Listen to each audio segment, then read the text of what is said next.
Sometimes, watching a drama is not just about feeling spare time. The last two episodes of Bon Appetit, Your Majesty seem to teach us how thin the line is between love, betrayal, and hope. Welcome back to the Aulia Talk channel, and to all of you watching here now, come close to the screen and listen. Life is a journey, and now, let's check it out. In episode 11, I realized how I was faced with a grand face that was not only about food, but also about her being served on the table of history.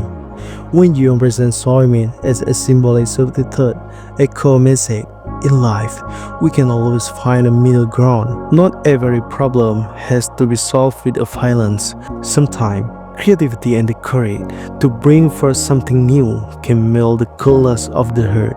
But behind that face, the great storm was brewing. The rebellion broke out. And as a viewer, I could not escape the bitter feeling of watching loyalty being tested. Chuo, who chose to end her life, Sungji, who was willing to sacrifice himself for the king, and Jio, who tried to hold back Yiheon in chair so she will not turn into the tyrant. All of this moment taught me that true love does not always come in the form of hug and kiss, but also in the courage to restrain the one we love from falling into the darkness. Then, episode 3 love, like both trauma and comfort.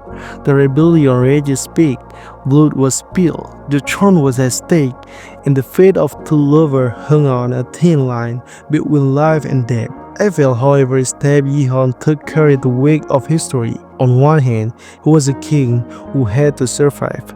On the other, he was just a man who wanted to protect the woman he loved. The battle with Prince Jason was not only about seizing power, but also about the courage to choose love over vengeance. Yet fate is sometimes cruel and beautiful at the same time. Jio was thrown back into the modern world. For a moment, I felt empty. Will all their struggle remain only as memories in different space and time? But the drama delivered a surprise. History changed. The old record of a tyrant king was replaced by a king remembered with honor. And in the modern world, their love found a way to reunite.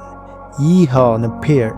No longer just a king from the past, but a real man who finally kept his promise to cook bibimbap for Jio. From these last two episodes, I learned that love is first strong enough to rewrite history, that every decision, no matter how small, can alter the course of destiny.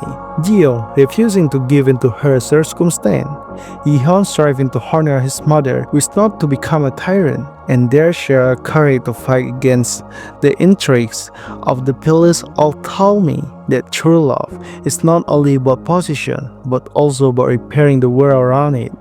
And when I closed this drama, a warm feeling lingered, as if I was reminded that in each of our lives there may be wounds, betrayal, and tears. Yet if we dare to remain true to our heart, there will always be a chance for our personal history to be rewritten. That love, in the end, is not about time or place, but about the courage of two souls to meet and endure, even when the whole world tries to tear them apart.